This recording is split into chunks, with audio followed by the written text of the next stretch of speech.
What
is going on, everybody, and welcome back.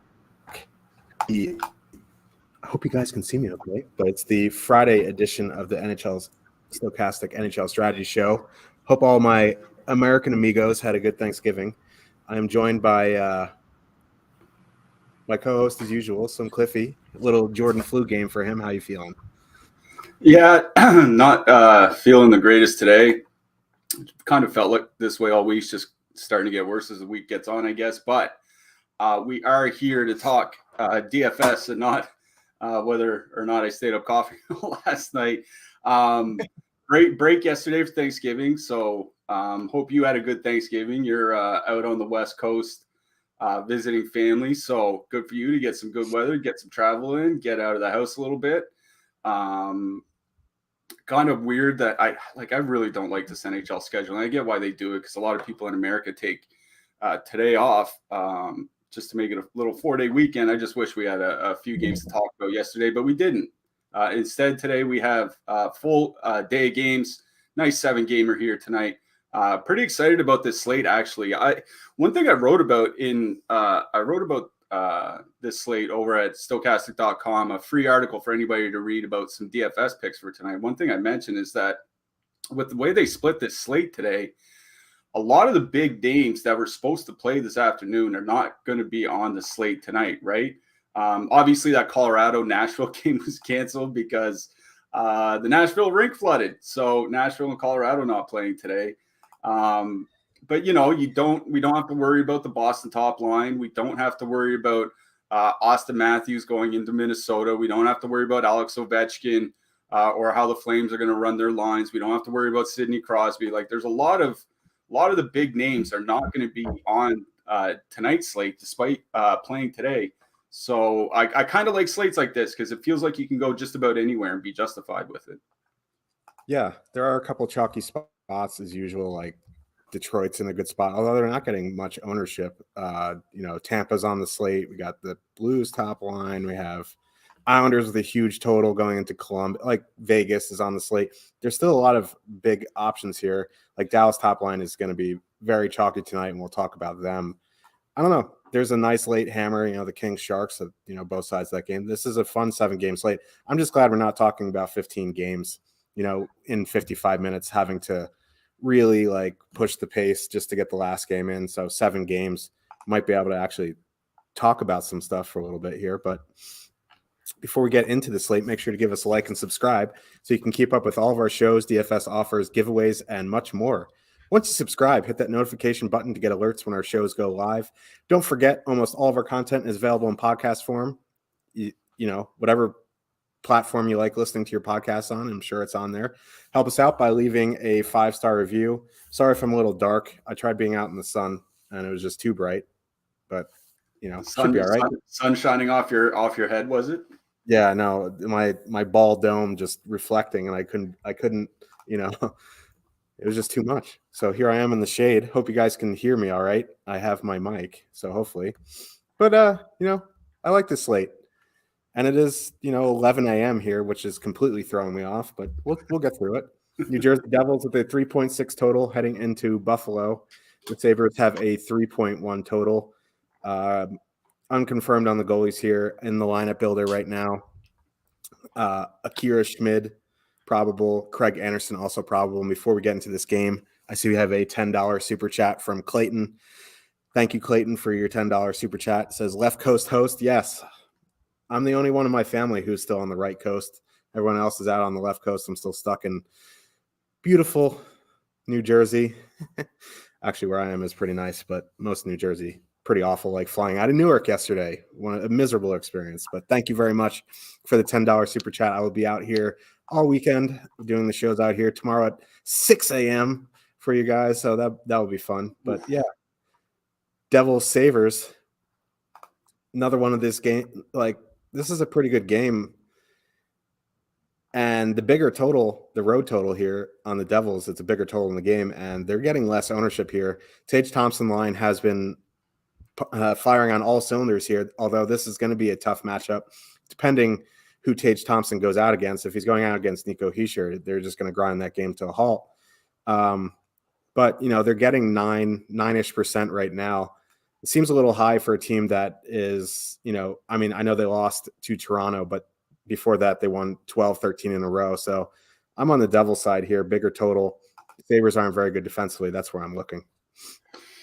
Yeah. There is a lot to like about the New Jersey side. What's not to like is potential line combinations. They did practice yesterday. They only have, as far as I know, they only have the one reporter covering their practices. That's Amanda Stein, and she's believe she's even employed by the team. She is just to kind of spread stories or whatever. She didn't have official line combinations, but she did say that Jesper Bratt and Nico Hischier were skating together in that practice.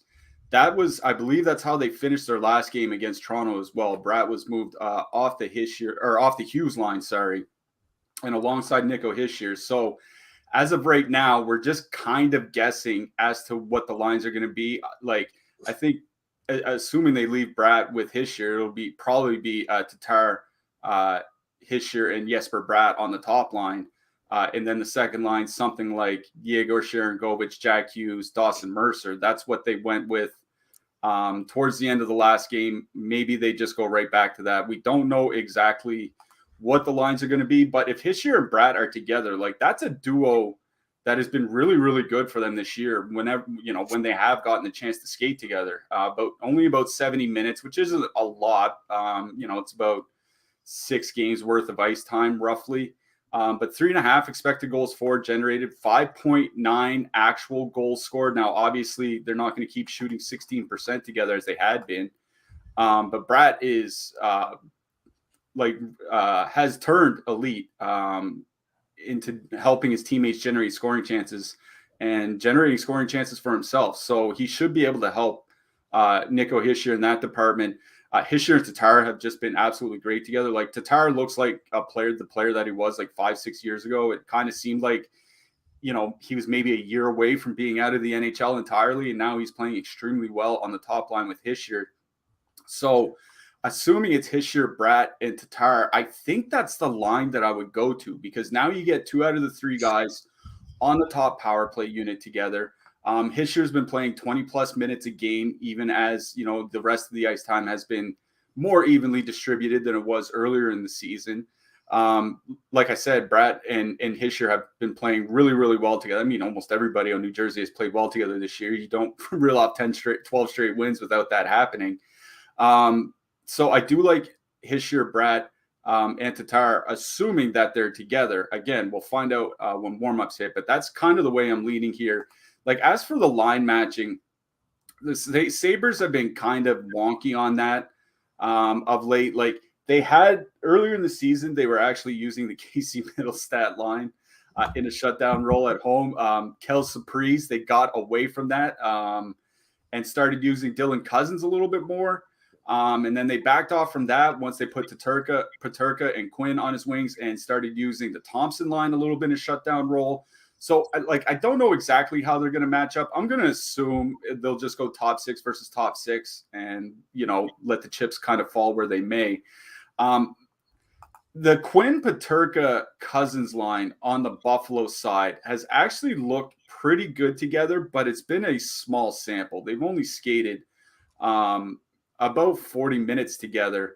Now, they're wildly outplaying the opposition in those 40 minutes together, but do you want to just rely on 40 minutes of ice time? And, their last 2 games were St. Louis and Montreal, not exactly, the elite of the elite in the NHL. So maybe they were able to pump up some numbers against some lesser defensive lines, let's say. They're definitely not going to get that break here in New Jersey. So that's why I don't think the lineup matching really matters that much in this game. I think the Hischier-Bratt line should be able to get some run regardless.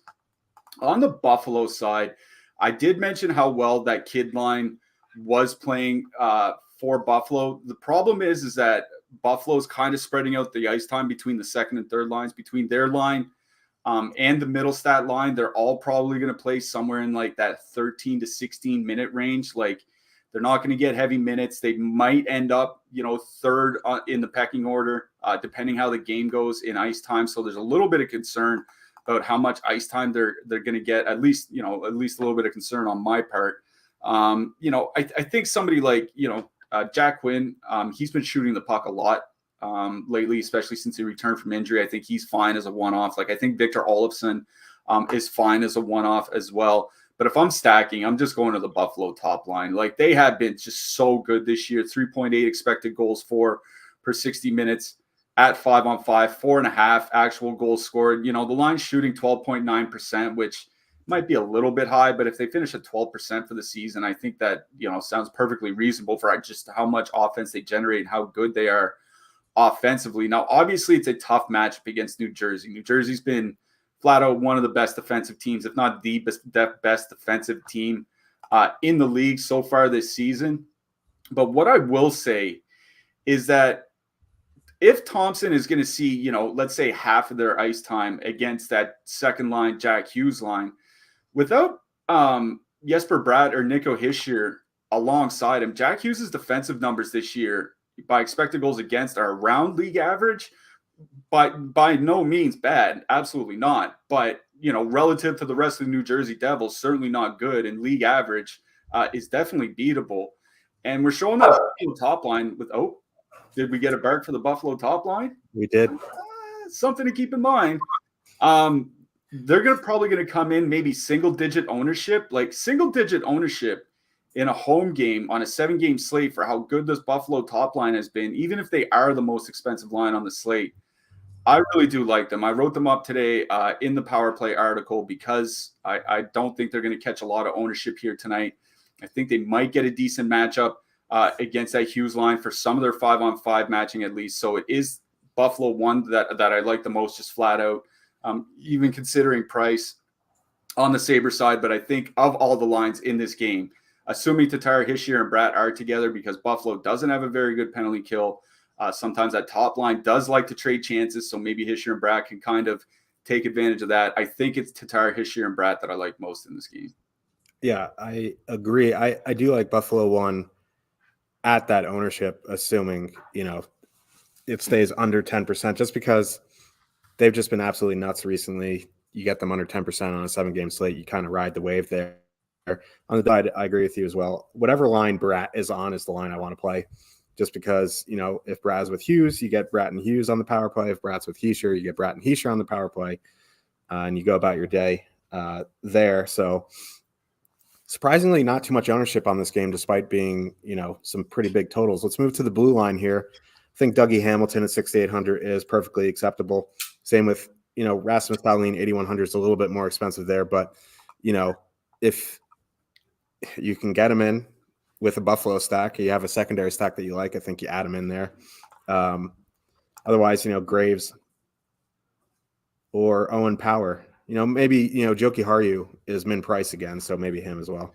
Yeah, Joki Harju was, like, believe it or not, of all the defensemen in this game is the one that kind of stuck out to me because I think he put up the block bonus in the last game, played over 22 minutes, and he's still just min price. And like New Jersey's a team that shoots the puck a lot. I think they're still leading the NHL in shots per 60 minutes so far this season. So, you know, if Jokiharju gets 22, 23 minutes against him, I think he could get the block bonus again here. And for 2,500, you don't really need a lot more than that. So like on a dollar per point or dollar per point basis, I think I like Jokiharju best, at least on DraftKings. I will mention Jonas Siegenthaler over on FanDuel. I think his price is more reasonable there than it is on DK. So, you know, outside of the normal expensive guys, I think it's Jokiharju or Siegenthaler that I like here. Yeah. You know, if you need a min price punt, definitely Jokiharju. I wouldn't like go out of my way just to throw Jokiharju in there if you don't need to, but if you're down in that range, perfectly acceptable. Let's move on to the next game, the Arizona Coyotes with a 2.6 total heading into Detroit. The Red Wings have a 3.4 total. Vejmelka is confirmed. Ville Husso is either probable or confirmed. Again, like the Wings have a big total here. Vejmelka has been great recently, but the Wings top line coming in around 4 or 5% on DraftKings, almost on par with the second line here. I know Vejmelka has been great, but fully correlated on the power play. 5%. Like, talk me out of some Wings here if you can. I mean, I think it's going to be tough to do that considering I wrote up David Perron in that picks article here today. Now, the reason I lead Detroit 1 over Detroit 2 is a couple reasons. I mean, we talked about it on the last show with Detroit as well, but that it doesn't matter who's playing with Andrew Kopp. Andrew Kopp's just playing so poorly this year that he's dragging down any wingers that he gets put with. It doesn't matter if it's Lucas Raymond, doesn't matter if it's Tyler Bertuzzi, doesn't matter if it's Dominic Kubalik or David Perron or whomever. He's just had like not just a bad start like for him. I mean a bad start as in if he wasn't making $5.5 or $6 million a year or whatever, he'd probably be a healthy scratch. He's just not playing well at all. It's hockey. Any line, any team can get there on any given night. But given the way that they're playing, I think I would probably just go right back to Detroit 1. Now, they don't have a big sample together, but at least, you know, they're above water by expected goal share, generating 2.6 expected goals per 60 minutes. The wingers aren't getting a ton of ice time, like 16, 17 minutes of late, which is a little bit of an issue because it's not as if they're super cheap. You know, Kubalik is 6,300, Perron's 5,900 over on DraftKings. The entire stack is almost 20K. That is pretty pricey for a line where the wingers might only play 16 minutes. And this isn't the pardon me. This isn't the Dallas top line either. Like they're not super efficient with their scoring. So I do have a little bit of concern that maybe they're getting that the price is too high, but the ownership, you're right, seems like right in that wheelhouse. It's the same thing with Buffalo 1, just, you know, not facing New Jersey. They're facing Arizona instead. So I do like that Detroit top line. A bigger reason is now that all those guys are on the top power play unit together, the big thing that I wrote about in the Power Plays article, again, free to read on Stokastic.com, is David Perron's impact on the power play. Compared to playing without him, Detroit's power plays generate over 20% more shot attempts. Goals have increased. And that's pretty important when you're talking about a line that's nearly 20K on DraftKings. You need some good power play production. Now, Arizona's penalty kill is actually not that bad.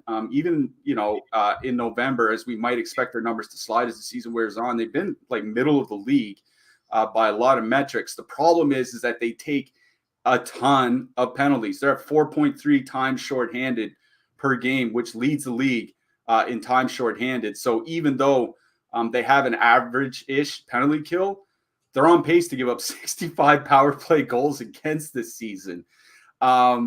And Detroit is very good at drawing power plays as well. They're above average in that regard. So, yeah, I do like Detroit 1. I know people are probably going to go to Detroit 2 because they are cheap and they can get you, you know, if you're playing super expensive Tampa Bay or super expensive Vegas or something like that, they help you get to those lines. But Detroit 1 is just a better line. They're going to get more power play minutes. They've been better on the power play. Yeah, it is Detroit 1 that I like in this game. On the flip side, do we have to talk about Arizona? Like, here's the thing. It's like Detroit's not really been great defensively. Like, the top line has been fine in their, limited minutes together. But Detroit has struggled defensively as a team this year. I think they're giving up the 9th most shots per 60 minutes in the league. And over the last couple years, in over 500 minutes together, Keller and Schmaltz are scoring 3.9 goals per 60 minutes. That's pretty high. They've been able to score whenever they do get ice time, whenever they do get minutes. Now, a problem here is that Detroit's penalty kill is pretty good. And Arizona does derive a lot of their value from the power play, but I don't really hate like a Keller Schmaltz 2-man here from the Arizona side. Certainly not something I'm focusing around. I don't even think you have to get there in your single entries, but if you're playing, multiple lineups here today, I think you have to at least consider a little bit of Arizona 1. I think some one-off Lawson Krause makes sense still. I think he scored twice in their last game, that 4-0 win in Carolina. He's still shooting the puck. He's looking like he's finally developed into the prospect that Arizona can hope he can be. So don't mind him like kind of as a one-off here.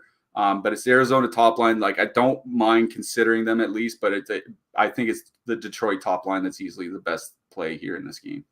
Yeah, I think, we have to mention Arizona top line here. The problem is if you're making 1 to 3 lineups, they're coming in with more ownership than the Detroit top line. I know it's different price points, but it's still worth noting. If you're getting into like 20 to 150, I think, having Arizona in your mix is perfectly fine. Detroit's not very good defensively. They do have a good penalty kill, and Ville Husso is coming off a shutout, but that Arizona top line does produce, so they should be in your mix. This isn't like a spot where you just go into Fantasy Cruncher and X them out completely. If they get into your lineups, I don't know if you have to force them in. I do like that call on Lawson Krause, like Nick Bjugstad on that line, kind of reviving his career a little bit. I think we already just spent too much time talking about the Coyotes, but I think there is some MME plays on that side. Let's get to the blue line. Maurice Cedar, if you're using Detroit 1, correlates on the power play there. Don't know if you need one of the power play quarterbacks on the Yote side. If you're afraid of the Wings penalty kill and you just want peripherals, Jacob Chikrin at 6,200 would be preferred over Ghost at 5,800. Dyson Mayo, min priced, but I think I'd rather just play Joki Harju min priced there. Yeah, Mayo was actually one guy I wanted to mention because there are a couple injuries on the Arizona blue line, and Mayo jumped up to 17 minutes in their last game at min price. I mean, I don't mind playing him. He's just another one of those min price guys that you can get to if you need a $2,500 defenseman. It is Jacob Chikrin that I mentioned. Like I said, Detroit does give up a lot of shots, the 9th most per game or per 60 minutes in the NHL. And over the last 3 years, Chikrin has reached the DraftKings shot bonus in once every 5 games. And in that Power Plays article, I put a reference point of Dougie Hamilton. Dougie Hamilton's at once every 4.6 games. So Chikrin's not that far off. And when you consider who he plays for, that's pretty good. Now, you need more than just a shot bonus on DraftKings for him to really pay off here tonight. But I think Arizona can do it. So I don't mind Chikrin as an expensive option here. On the Detroit side, I bring it up every time they play, but Jake Wallman is a guy that I've always really liked. Well, not always, but over the last few years, I just think he needs more of a shot. And his ice time has risen in 3 straight games since he returned from injury. I think he's gone from 13-20 to 16 to 17 minutes. Now, you're not going to get much more than 17 minutes out of him, but I think he is a good offensive defenseman. So I'll just mention Wallman as another one of those $2,500 guys. I worry about Moritz Cedar, man.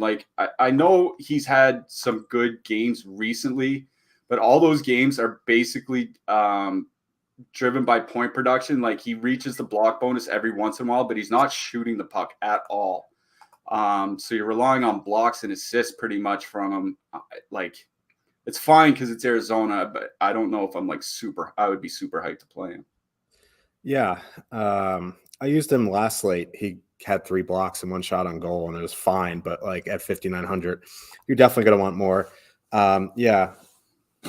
It is really nice out, and it was really dry in New Jersey. So I know some people are worried about me, but I do have my feet in a vat of Mayo right now. So there's that. I was just waiting for that joke to come. Yeah. Yeah. As we mentioned on the top, we are sponsored by BetMGM, and we have a no-brainer offer for you. Bet $10 and win $200 if any team scores a goal during the World Cup. There have been plenty of goals during the World Cup. So what are you waiting for? Especially in Maryland, where sports betting just became legal. Congrats to you guys. I'm out in California, still under, some weird laws. We're not allowed to sports bet, but if you're out in Maryland, congrats to you guys. Sign up for BetMGM. Very easy. Make an account, bet $10 on a World Cup soccer game pregame money line, get $200 in free bets. Offers available in all states except New York, Pennsylvania, Mississippi, and Ontario. At the end of the 2-week period, this promo ends December 4th.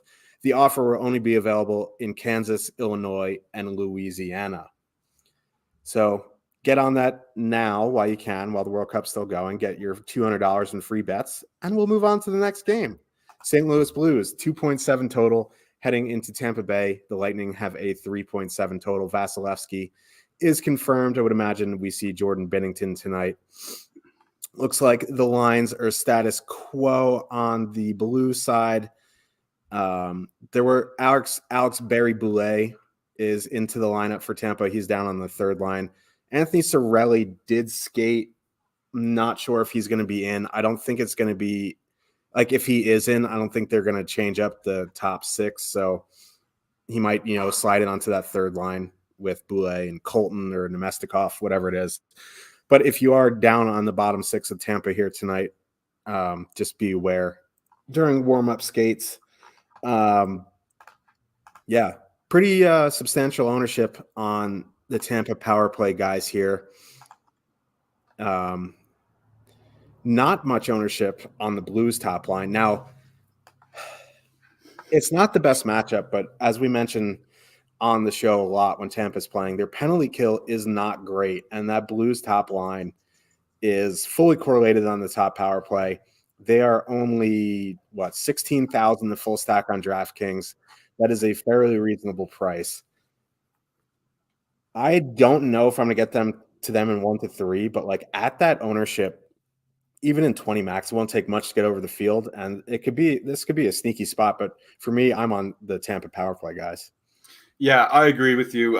Hagel, Point, Kucherov, Stamkos, those 4 guys are what are interesting to me in this game. The point I'll make about Cirelli is that if he does return, I wonder if he I don't think he gets into the top 6 right away because he's been out all season. That I think they might want to ease him in, but maybe he takes Killorn's spot because there were times last year, last couple of years really, where Cirelli played the left wing on the second line with Stamkos taking faceoffs. Now, obviously, Nick Paul's there; he can take faceoffs as well. But I don't wonder if he replaces Alex Killorn.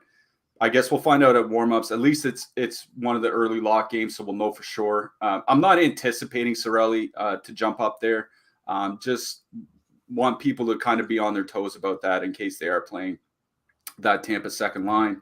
The Tampa top line's been very, very good this year. 3.7 expected goals for per 60 minutes, but they're only shooting 7.5%. Now, that's incredibly unusual for a Braden Point, Nikita Kucherov line. So you got to figure that's going to come up at some point. I kind of wonder about line matching here as well. Which line do teams consider the top line? I know in I think it was their last game with Brandon Saad out,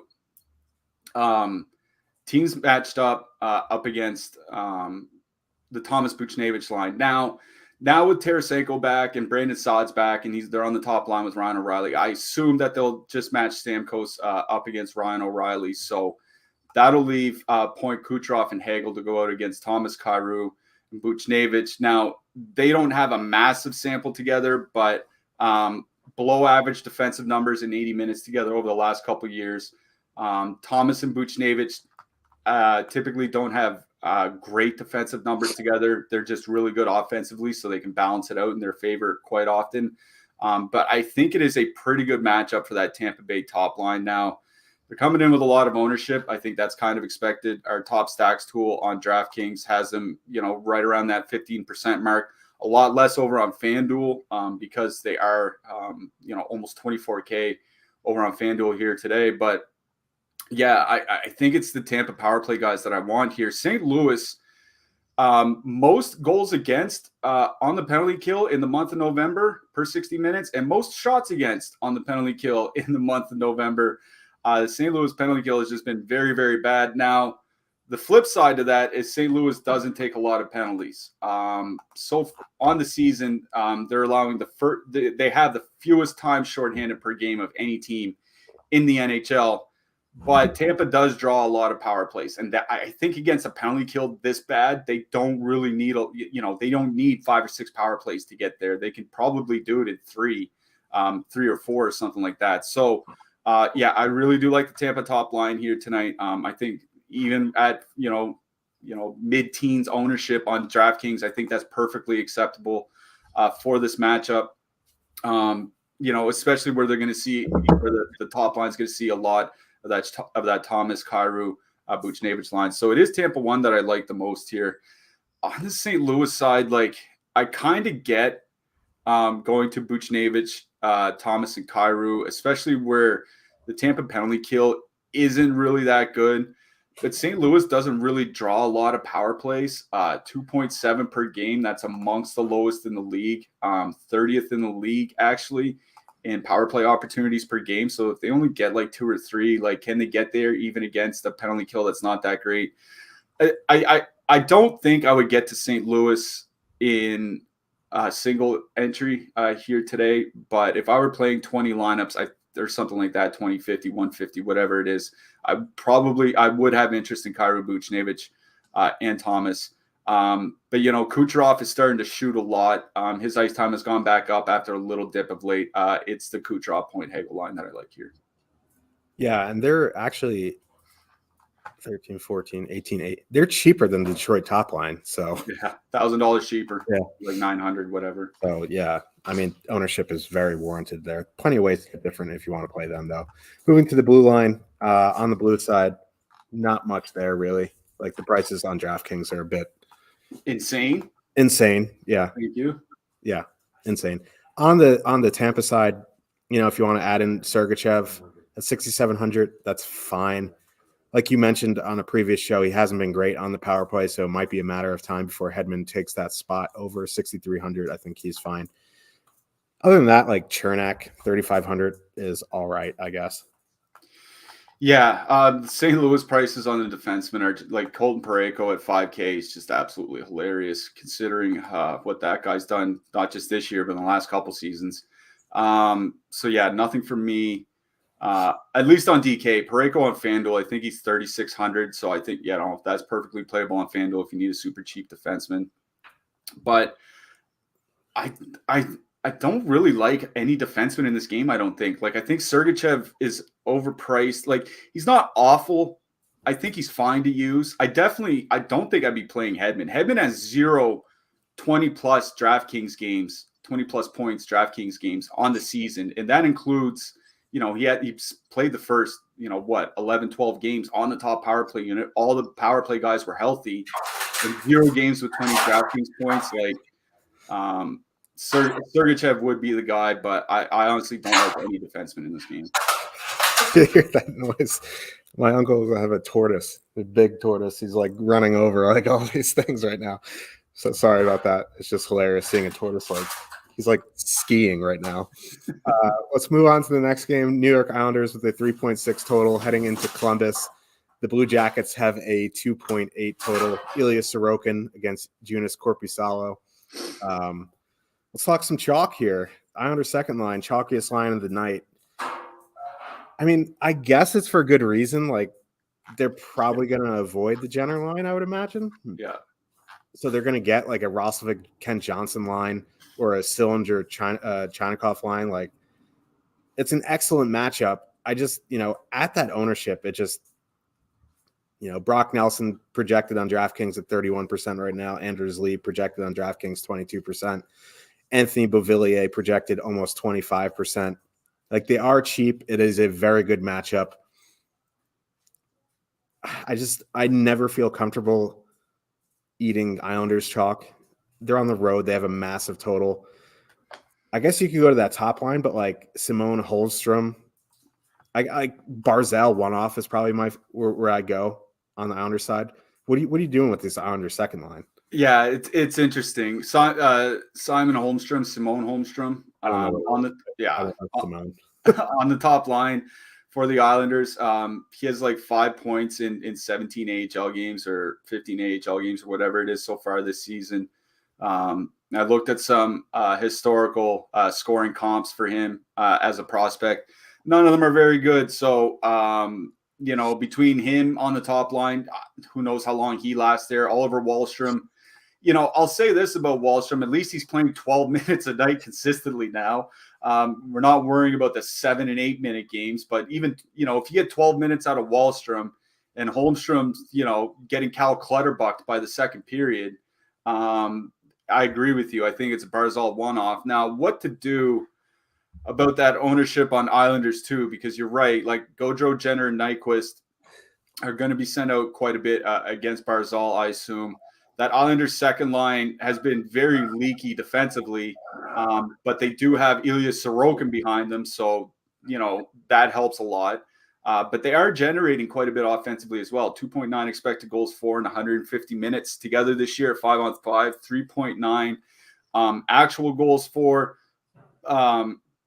Brock Nelson was a guy that I wrote up in the Power Plays article today over on DraftKings.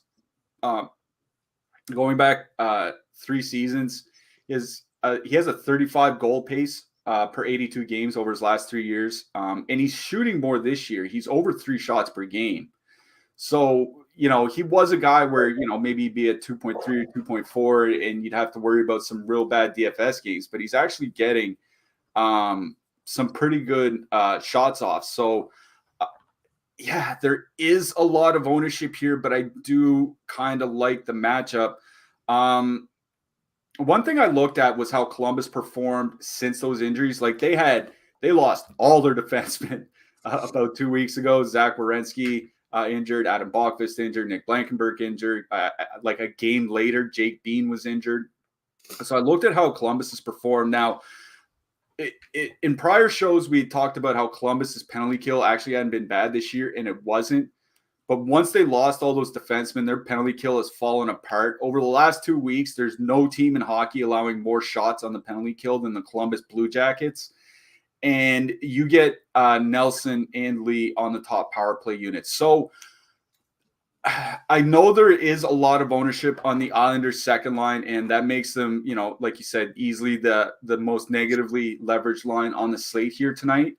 But I also think there are a lot of different ways you can stack the Islanders here with how bad that Columbus penalty kill has been playing since they lost those defensemen, and still come in with a pretty reasonable combination. Like you can add a Matt Barzal instead of Anthony Beauvillier. You can add a JG Pajot instead of Anthony Beauvillier or Brock Nelson. You can add either of those guys and take out Anders Lee. You can put Noah Dobson on the blue line. Like, because they have power play forwards across 3 different lines, I think there's easily ways to get unique stacking the Islanders here. So I still have interest in the Islanders second line. Yeah, they're going to come in massively owned, I think for good reason. And I think there are enough ways that you can get different with the line stack. So I'm still in on Islanders too. Columbus 1 is kind of interesting here. You have Gaudreau and Jenner playing with Gustav Nyquist, not coming in with much ownership, as they probably shouldn't be, given the injuries on the blue line and then facing Ilya Sorokin. But they are generating offense. 3 expected goals per 60 minutes and 100 minutes together. 3.4 actual goals. Those are pretty good. You get 2 out of 3 guys on the top power play. Their power play sucks, but it is what it is. It's not as if the Islanders' top line with Barzal and Wallstrom has been elite defensively or anything. They've been a little bit worse than league average. It's just they have Ilya Sorokin behind them. So I don't mind taking a stab at the Columbus top line here tonight. I know facing Sorokin sucks, but they're not coming in with much ownership. But it's the Islanders power play guys that I like the most in this game. Yeah, and if you really want to get different, all these guys will come in individually high owned, but if you full on power play stack the Islanders, you have to use all three center positions. Not many people are going to do that on DraftKings. Obviously, you can't full power play stack on FanDuel, but if you do want to get different on DraftKings and you just love the matchup and you're worried about ownership, just full on power play stack them. You'll be able to fit pretty much anything you want after that because, JG Pajot is 2,700. Barzal's not overpriced. Like the highest priced guy would be Noah Dobson. Let's get to the blue line. I do really like Noah Dobson tonight at 6,100. Ryan Pulock down to 3,500. I think you can play him as well. On the Columbus side, it's probably just Gavrikov, and he's kind of in the no man's land price. I guess Erica Branson at 3,100. Yeah, I mentioned Adam Pelech in the Power Plays article as well, just because he is leading the Islanders defensemen in ice time over the last couple weeks. Now, a lot of them are pretty close together. Like they have 5 guys between like 19 and 22 minutes. So, he's not way out ahead, but Pelech or Pulock, I think, are just fine. I do like Noah Dobson in this game for that, for the power play reasons that we spoke about earlier. I think Andrew Peeke is pretty fine over on DraftKings. He tends to block a lot of shots. Price is reasonable at 3,600, but yeah, it's probably Peeke a good Branson for me on Columbus. But I'll be honest, I think it's the Islanders defenseman in this game that I like best. Yes. And today is Black Friday. Yesterday is Thanksgiving. Monday is Cyber Monday, and we have an excellent deal for you. This is our way of saying thank you to the best DFS community in the world. We appreciate all of you supporting our shows, podcast, articles. Without you, this would not be possible. So what are we going to give you? We're going to give you $5 for a week of Stokastic Platinum. That's 90% off the weekly price of $39.95. Use promo code THANKS or click the link in the description to take advantage of this killer deal. This deal won't be around for very long, so take advantage now. The deal runs for another 3.5 days through the end of the 28th. So Stokastic Platinum gives you access to everything on the site. You get it for $5 for a week. So if you've ever been on the fence about getting a membership, you can test drive the whole site for $5 for the week. So take advantage of that. It is awesome. Let's move on to the next game of the night. We have the Seattle Kraken with a 2.8 total heading into Vegas. The Golden Knights have a 3.6 total. Probably going to be Marty Jones. Probably going to be Logan Thompson. We're in another slate here where the top line, Vegas isn't getting much ownership. They're still churning along here. This isn't the best matchup, but we saw Marty Jones kind of have a classic Marty Jones game the other night. I do like Vegas here. I normally like the McCann, Beniers, Eberle line, and I think you can use them tonight because they're, you get McCann and Eberle in the top power play unit for 7,000, the two of them on DraftKings. This isn't my favorite matchup for them. So, I think you can use them, but my focus in this game is on the Vegas Golden Knights. Yeah. I don't think line matching matters a whole lot here. Like since they mixed up the Burakovsky, Wenberg, Bjorkstrand line and moved Bjorkstrand down the lineup, adding Jaden Schwartz has really helped that line defensively. And then the Eberle, Beniers, McCann line has also been pretty good defensively. I won't say pretty good defensively. I'll say that they're playing to a slow pace. Like I'm pretty sure neither line has shot attempts for and against over 100 per 60 minutes of 5-on-5 this year. 120 would be a reasonably high pace. 100 is pretty slow. So they're really not – it's not like they're been elite defensively. It's just there's not a lot going on the ice when they are on the ice. But, yeah, with that Vegas top line not coming in with much ownership, I'll bring up our top stacks tool here real quick. Vegas won Eichel, Stone, Stevenson, 7.8% over on DraftKings. Over on FanDuel, a very nice 6.9%. So I think that you're perfectly fine to go back to Vegas 1. Like I always say, I think you can leave Chandler Stevenson off the line because one, he's not that cheap and he doesn't shoot the puck. So you're relying on him either to donk a goal and assist at least, or put up, 3 assists with a bonus over on DraftKings. It's a lot to ask of him in a matchup. Vegas' top line still absolutely rolling, 3.8 expected goals in nearly 200 minutes together. One thing I will say is that Eichel's shot rate has come down a little bit over the last couple weeks. It's just that his shot on goal rate has still stayed pretty high. And I wonder if it's just not a bit of good luck that he's hitting the net on more shots than he's supposed to be, because I think his shot on goal percentage compared to his shot attempt percentage is like 80%, which is really absurdly high. So I worry about Eichel and his shot rate, but can Martin Jones really keep this up? Like you said, he kind of, they got away with it last game, but he still gave up 5 goals. I just really like the ownership on that Vegas top line here. Like if they're going to come in single digits, it's hard for me to get away from Eichel and Stone. So I do like Eichel and Stone here. If you want to drop down to Vegas 2, I think that's perfectly fine. They're not that cheap though. Like 15,500 is a decent price to pay. Especially in a game where there may not be a lot of power play opportunities. So you don't get the Jonathan Marchessault power play boost, even though he's on the top PP unit. I do like Vegas 1 here. On the Seattle side, what I brought up in the power plays article was Oliver Bjorkstrand. He finally scored after going like 17 straight games without a goal or something like that. He scored in their last game. Bjorkstrand and Yanni Gord in 50 minutes together, 65 shot attempts per 60 minutes, which, is kind of a high pace. And they might see if like Vegas kind of flip-flops their lines a little bit in the bottom 6, but they might see a fair bit of that Kessel and Cotter line at even strength.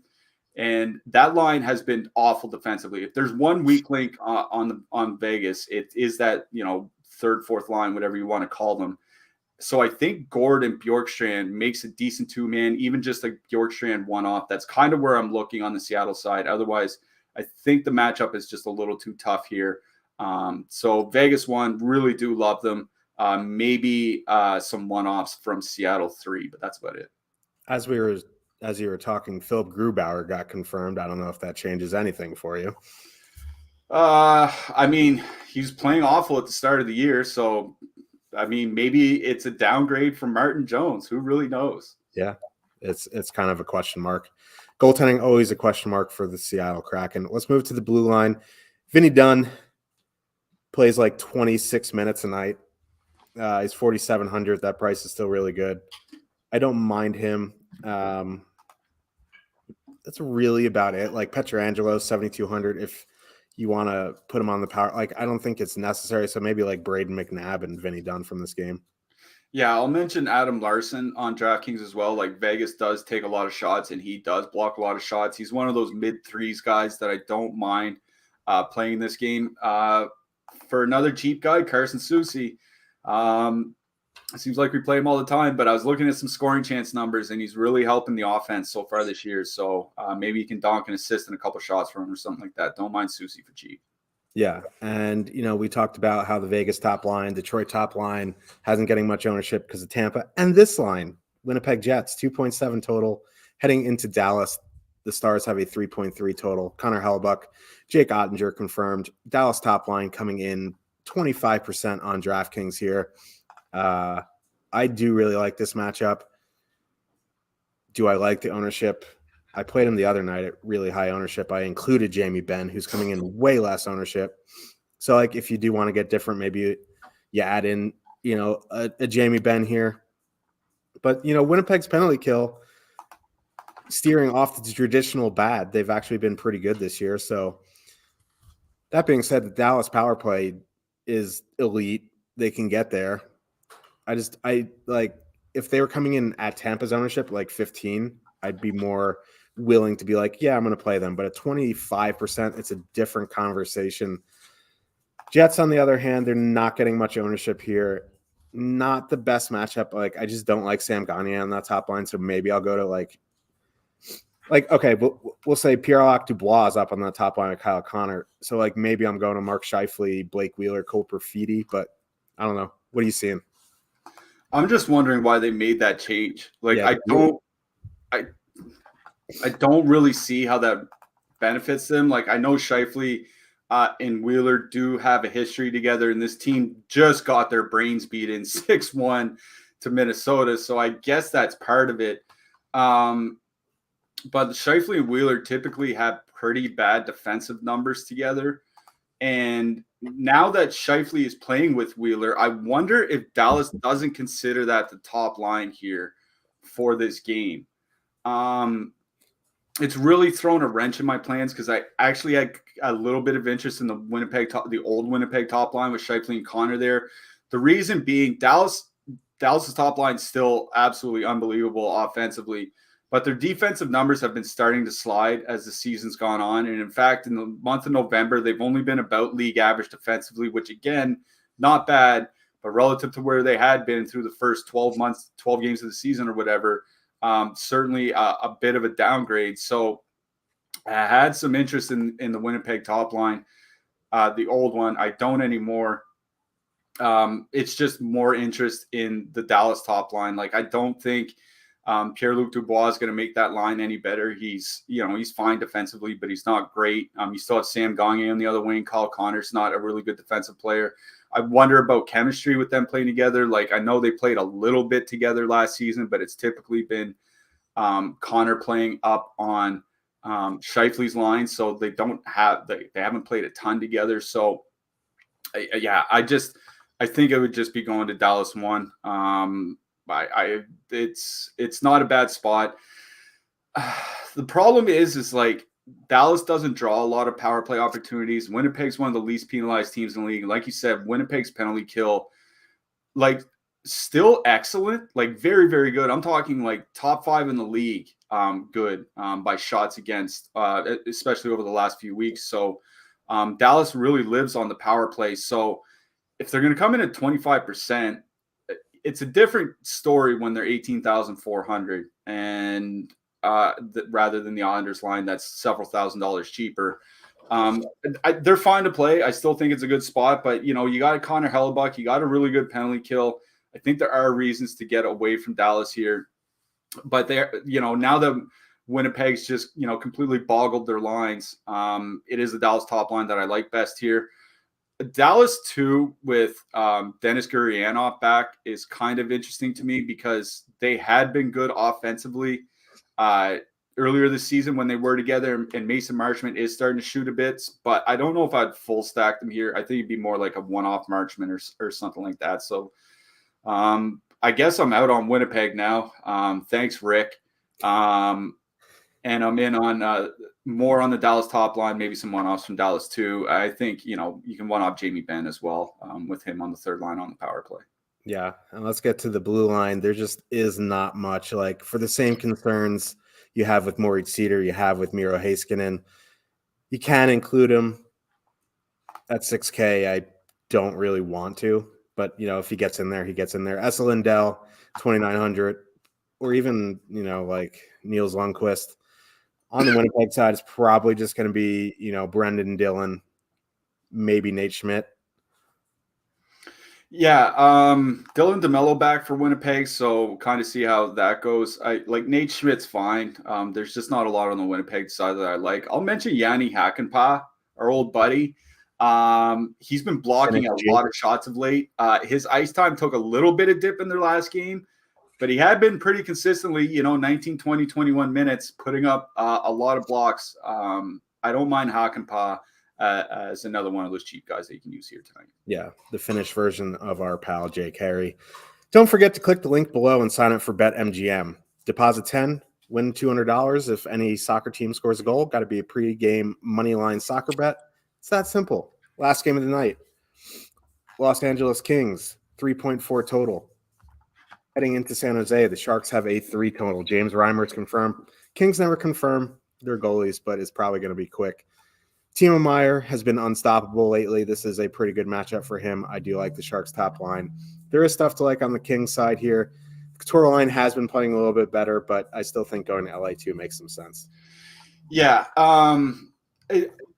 San Jose has been using the Hurdle Meyer line a little bit more against top lines, but I think it's going to end up the same situation like we talked about with Buffalo earlier, where it's just going to be a lot of top six against top six. Now, the Couture, Barabanov, Nieto line has really seen their defensive numbers kind of fall off. 2.7 expected goals against in their entire sample together. That number has been rising basically since their first few games together. I think they're going to see a fair bit of Los Angeles 2 here tonight. Arvidsson, Deneau, and Moore. So I did write up Los Angeles 2 in the Power Plays article. They've been, that line's been dominant in the month of November. 66% of the expected goal share when they're on the ice. They've been getting more ice time, like 17 to 18 minutes a game, which is pretty important because this was a line that at times was playing like 14, 15 minutes. So now they're up to like 17, 18. They do get a lot of power play time, even though the Kings have been having trouble drawing penalties of late. It is Kings 2 that I like best. Here. They're not coming in with very much ownership, about 6% over on DraftKings, more on FanDuel where they're relatively cheaper. So it's more of a decision on FanDuel, but I really do like them on DK here. On the San Jose side, the Kings don't really take a ton of penalties, and San Jose doesn't draw a lot, so you're really relying on 5-on-5 here.